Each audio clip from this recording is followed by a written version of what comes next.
Assalamualaikum warahmatullahi wabarakatuh. Perkenalkan, nama saya Iwan Wahyudi, Prodi PAI semester 6. Video ini saya buat untuk tugas mata kuliah tahfiz dan tahsin. Untuk soal UTS yang pertama, yaitu jelaskan apa yang dimaksud dengan jahar, asyiddah, al-ismat, qalqalah, dan al-infitah. Yang pertama, jahar. Dalam bahasa Arab, jahar artinya terang atau jelas.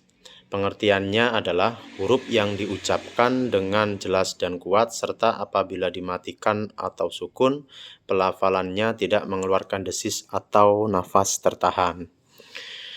Ciri-ciri bacaan jahar adalah menahan nafas saat mengucapkan huruf. Hal ini berkaitan dengan terhentinya aliran udara ketika mengucapkan huruf segera setelah diartikulasikan.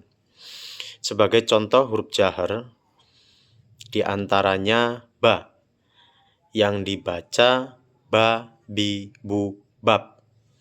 Pelafalannya tidak mengeluarkan desis sama sekali. Setiap pelafalan huruf hijaiyah yang dimatikan lalu tidak mengeluarkan desis, hal itu dikenal sebagai sifat jahar. Bandingkan dengan pengucapan huruf fa dari sifat lawannya, yakni sifat hams atau bukan jahar. Fa yang dibaca fa, fi, fu, faf. Pelafalan huruf fa mengeluarkan desis sehingga tidak bisa disebut sebagai sifat huruf jahar.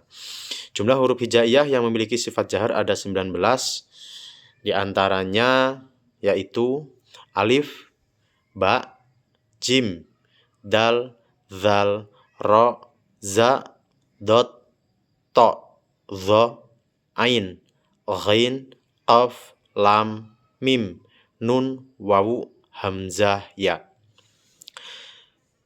Terus yang selanjutnya yaitu asyiddah. Asyiddah adalah sifat huruf hijaiyah yang berarti kuat atau menahan suara sejenak saat keluar.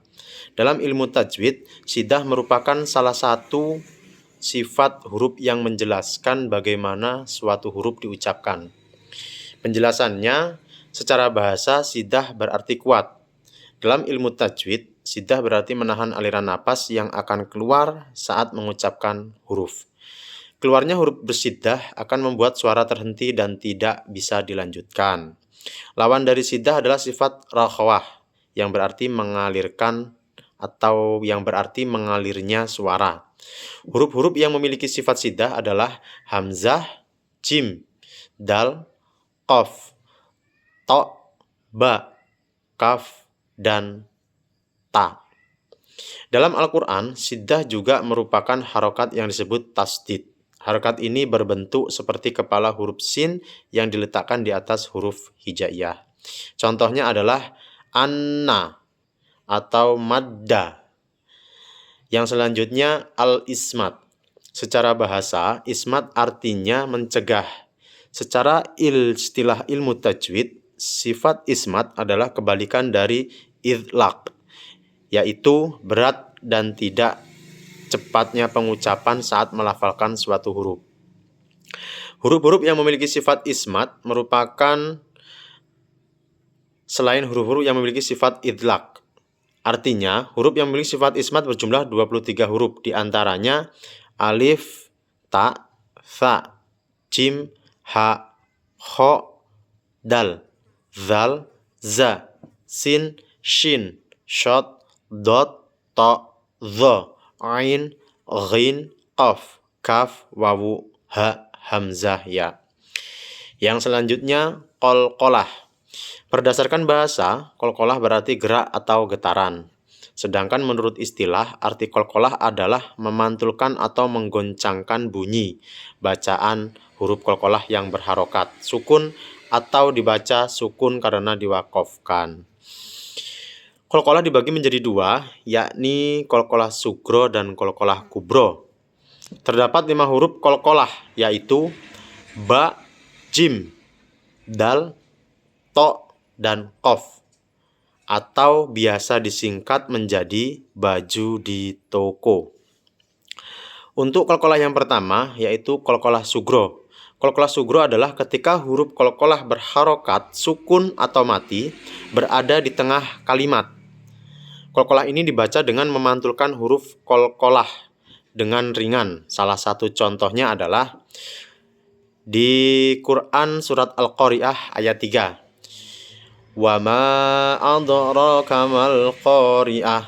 Saya ulangi, surat Al-Qari'ah ayat 3. Wa ma adraka mal qari'ah. Huruf dal sukun yang berada di tengah dibaca memantul dan diberikan tekanan tipis atau ringan. Yang selanjutnya, contoh yang kedua itu di surat Al-Kautsar ayat 3 yang bunyinya inna syani'aka huwal abtar. Huruf ba sukun yang berada di tengah dibaca memantul dengan sedikit tekanan.